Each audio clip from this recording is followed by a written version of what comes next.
नमस्कार, मैं हूं सोमी प्रकाश बेटा और आज मैं उस मंदिर में हूं जिसको दुनिया पूजती है कि बाबा श्रीचंद महाराज गुरु नानक देव जी के ज्येष्ठ पुत्र उनका प्रकाशोत्सव मनाया जा रहा है। देश दुनिया से काफ़ी संगत चंबा जिले में आ रही है। आज मैं उसी मंदिर में हूं जहां पर प्रकाशोत्सव मनाया जाएगा और हमारे साथ उस मंदिर के सेवादार हैं और उनसे जानने का प्रयास करूंगा कि क्या मान्यता है और कब से ये प्रकाशोत्सव मनाया जाता है, क्योंकि गुरु नानक देव जी के ज्येष्ठ पुत्र दुनिया पूजती है और यहाँ पर जो भी मंदिर में आता है उनकी इच्छाएं पूरी होती हैं और यहाँ पर जो भी आया है आज तक कभी निराश नहीं गया है। मैं आपको वो भी बताने का प्रयास करूँगा कि यहाँ पर संगत बैठी है, लेकिन हम आपको ये बताना चाहते हैं कि प्रकाशोत्सव मनाने की क्या परंपरा रही है। तो सबसे पहले आपका स्वागत है। दास का नाम अमरजीत सिंह है। प्रभु की कृपा से काफ़ी सालों से महाराज के चरणों से जुड़े हुए हैं। बाबा श्री चंद जी महाराज जिनका जन्म सुल्तानपुर लोधी में 1551 को हुआ था जी। 1664 ईस्वी में पठानकोट के पास मैमून पड़ता है जी। उसके आगे बाढ़ साहब से होते हुए बाबा जी चंबा आए तो उस टाइम राजा जी का ऐसा हुक्म था कि कोई भी नदी पार नहीं कर सकता बगैर आज्ञा के।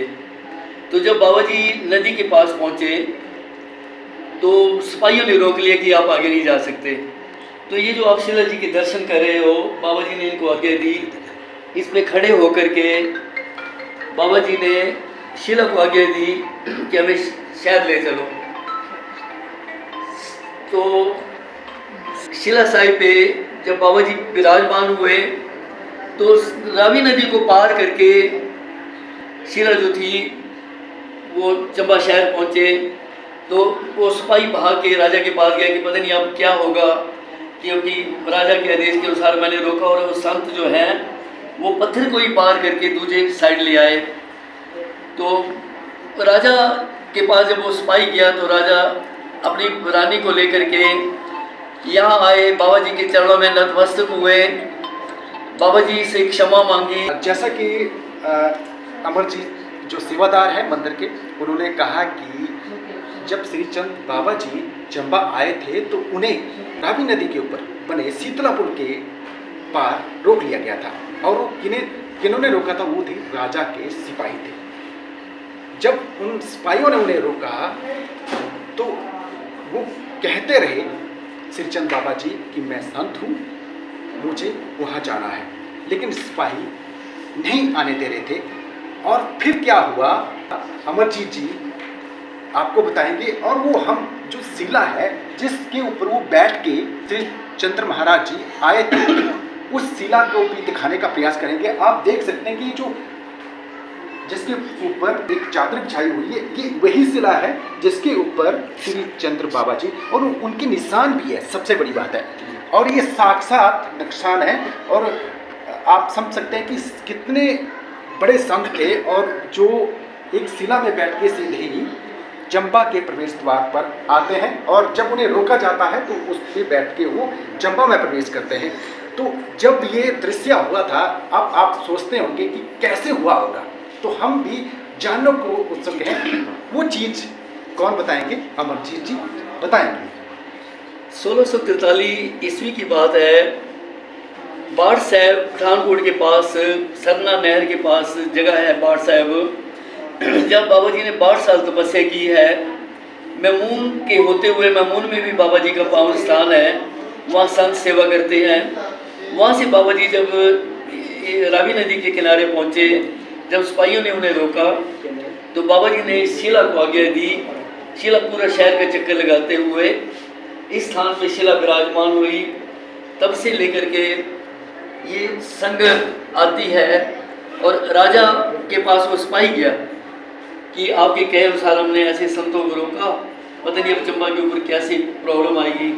राजा अपनी रानी को लेकर के नतमस्तक हुए, अब आगे मुझे लगता है कि ये जो आप वृत्तांत बता रहे हैं तो कितने उत्सुक होंगे जब आपने अपने बुजुर्गों से सुना होगा। जी। और मैंने ये भी सुना है कि श्री चंद्र महाराज जी को किसी भगवान का अवतार भी कहा जाता है, बिल्कुल, तो क्या है इस हाँ मामले जी। में? श्री चंद्र महाराज जी को भगवान शिव का रूप माना जाता है, क्योंकि जब इनका जन्म हुआ तो एक कान में मांस की मुद्रा, जो इस बात का प्रमाण है कि ये साक्षात शिव जी का रूप है। और कई जगह महाराज जी की ये तस्वीरें लगी हैं, जिन्होंने साक्षात, आप इनको देख सकते हैं कि कश्मीर में याकूब खान नाम का एक मुसलमान राजा था, ज़बरदस्ती हिंदुओं को मुसलमान कन्वर्ट कर रहा था, लेकिन बाबा जी ने उनको समझाया कि ज़बरदस्ती धर्म परिवर्तन मत करो, कोई अपनी मर्जी से धर्म परिवर्तन करता है वो बात अलग है, लेकिन आप ज़बरदस्ती ना करो। सो ऐसे महान संत जिनका प्रकाश पर्व चंबा की संगत क्या देश विदेशों में बड़ी श्रद्धा से मनाया जाता है। अच्छा, और भी प्रचलित कहानियां हैं इसको लेकर, इस मंदिर को लेकर। अब मंदिर कैसे बना? बड़ी बात ये, हम बड़े सालों से ये शिलालेख तो देख रहे हैं, जी, जी। लेकिन मंदिर किसने बनवाया था, थोड़ा सा ये भी बताएं। देखिए जी, जब वो सिपाही राजा के पास गया ना जी, तो राजा घबरा गया। वो रानी को लेके बाबा जी के चरणों में यहीं पर नतमस्तक हुए, तो अपनी भूल की क्षमा मांगी। संत महापुरुष क्षमा करने वाले होते हैं। तो जब वो प्रसन्न हुए, कहने लगे महाराज हमारी संतान कोई नहीं है, हमारा राजवंश खत्म हो जाएगा, तो कोई एक पुत्र की दात बख्शो। बाबा जी ने प्रसन्न होकर कहा आपके एक नहीं 2 पुत्र होंगे इतिहास में, उनके नाम है, वो भी चंबा के राजा बने।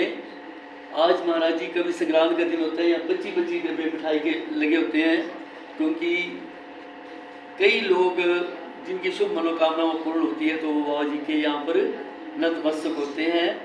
और आप विश्वास नहीं करोगे, एक सेठी टेंट वाले स्पेशल गाड़ी लेकर के 2 नंबर दुकान में हजारों लाखों रुपए खर्च करके यहाँ पर टेंट लगाएंगे, फ्री में करते हैं वो सेवा। सो बेनती ऐसी कि जिनकी मनोकामना पूरी होती है फिर वो इतने नए बड़े काम भी करते हैं। और मैं आपको बता दूं, ये जो मंदिर है चौगान वार्ड में बना है, और ये रावी नदी के ठीक टापू पर बना है, और बहुत ही सुंदर नज़ारा है। मुझे लगता है कि जो ये दर्शक देख रहे हैं उन्हें एक बार इस मंदिर का अवलोकन जरूर करना चाहिए, क्योंकि इस मंदिर में पहुंचकर आपको बहुत अच्छा अनुभव होने वाला है। और सबसे बड़ी बात है, जो आपके भीतर कोई मन इच्छा है कि ये पूरी हो जाए, मैं आपको भरोसा दिलाता हूँ अगर आप यहाँ पर आएंगे तो वो आपकी इच्छा जरूर पूरी होगी। लेकिन इसके लिए आपको चंबा के प्रवेश द्वार में एंट्री लेकर चौगान नंबर वार्ड में, जिसे कश्मीरी मोहल्ले के तौर पर भी जाना जाता है, अगर उस छोर में आकर जो रावी नदी के टापू पर बना है अगर आएंगे तो आपको बहुत आनंद आएगा। अच्छा बाबा जी, मुझे कुछ और भी इनके बारे में जानने की उत्सुकता है। हमने ये सुना है कि श्री चंद्र बाबा जी बहुत चमत्कारी थे, और कोई ऐसा चमत्कार जिसको आपको भी लगता है कि वाकई हो? जब ये बाल अवस्था में थे ना जी, बाल अवस्था में गुरु नानक देव जी के सपुत्र, तो एक साधु महात्मा आए भिक्षा लेने के लिए। तो घर में बड़े बड़े लोग ना सब अपने बिजी होंगे, कोई घर में नहीं था। तो बाबा जी ने वहाँ पर कर्ण की बोरी रखी थी, उसमें जैसे ऐसा मुट्ठी भरी, उनके झोले में डाली हीरे मोती, देख के वो हैरान हो गया कि भाई ये मैं कैसे लूँ। इतने में घर वाले भी आ गए। ये ऐसे महापुरुष थे कि जिस चीज़ को भी हाथ लगाते थे, ऐसा वो यानी कनों को हाथ लगाया वो सोना बन गए महाराज जी, वो हीरे मोती बन गए। हाँ जी। अच्छा, एक और मैं, जब हम इस मंदिर में एंट्री मारते हैं, जो भी यहाँ पर इस मंदिर में जरूर आएंगे, तो एक तस्वीर है, तस्वीर में एक हाथ ऊपर करके है, तो मुझे लगता है कि इसका जिक्र होना चाहिए। बिल्कुल जी, बिल्कुल। ये गुरु नानक देव जी के 2 बेटे थे, बड़े का नाम बाबा श्री चंद्र जी, छोटे का नाम बाबा लक्ष्मीदास जी। जो बाबा लक्ष्मीदास थे उन्होंने शादी भी की थी, उन्होंने मैरिज थी, और बच्चा था उनका नाम था धर्मचंद। तो वो संसारी थे, उन्होंने खरगोश, हिरन, जो भी छोटे छोटे जीव जंतु होते हैं ना, उनका शिकार करके ऐसे ले जा रहे थे अपने घर। तो सामने बाबा जी धूनी लगा के बैठे हुए थे। जब उनकी समाधि खुली, देखा कि मेरा भाई ऐसे जीव जंतु की हत्या करके ले जा रहे हैं, तो बाबा जी को बहुत दुख लगा। कहने लगे भाई ये गलत काम है, जीव हत्या जो है वो महापाप है, आप इन निर्जीव जीवों को हत्या करके ये इसका आपको हिसाब देना पड़ेगा मालिक के दरबार में। वो मुस्कुराए, कहने लगे मैं गुरु नानक देव जी का बेटा हूँ, तो मुझे भी कहते कोई भी हो अपने कर्मों का लेखा देना ही पड़ता है जो हम करते हैं। तो एकदम उनके मन को अपने भाई की बात का इतना असर हुआ, वो घोड़े पे सवार हुए, अपनी घरवाली को बिठाया, बच्चे धर्मचंद को बिठाया। जब काफ़ी दूर चले गए तो बाबा श्रीचंद महाराज जी को याद आई अचानक कि वो तो बाल यती थे, उन्होंने शादी नहीं की थी, तो बेटी वंश खत्म हो जाएगा। तो उन्होंने इतनी लंबी बाँह करके ना जी बच्चे को उतारा, तो वो जो बच्चा था उससे बेदी वंश आगे चला है जी। ये स्टोरी है महाराज जी। तो ये इतनी चमत्कारी बाबा हैं, कोई सच्चाई से मन से इनकी आराधना करेगा तो ये प्रभु से जोड़ने वाले हैं महाराज जी। अच्छा, बेदी वंश का आपने जिक्र किया है, तो मुझे लगता है कि जो यहाँ की पूजा पाठ का बिल्कुल जो बिल्कुल ध्यान रखते हैं, बिल्कुल वो बिल्कुल बेदी परिवार, वो जो राजा जी थे ना, उन्होंने काफ़ी ज़मीन इनके नाम की है जी, ताकि यहाँ पर खर्चा पानी जो भी होता है ना, वो ज़मीन इन्हीं लोगों के पास है, बेदी परिवार की। वो राजा ने उनको इसी खुश होके बेदी परिवार को उन्होंने दी थी। ये तो जिक्र हो गया। अब मुझे बता कि प्रकाशोत्सव मनाया जा रहा है, तो किस ढंग से मनाया जा रहा है, थोड़ा सा वो भी महाराज जी। हर साल काफ़ी अच्छी तरीके से मनाया जाता है। श्री चंद महाराज जी का 529वां प्रकाश पर्व 21 तारीख से 24 तारीख तक बहुत ही श्रद्धा से मनाया जा रहा है। सारी संगत से मेरी बेनती है कि एक बार अवश्य आकर के इस पावन स्थान के दर्शन करें और बाबा जी की खुशियाँ प्राप्त करें। वाहिगुरू जी का खालसा, वाहिगुरू जी की फतेह। बाल यति योगी राज श्री चंद्र भगवान की जय हो।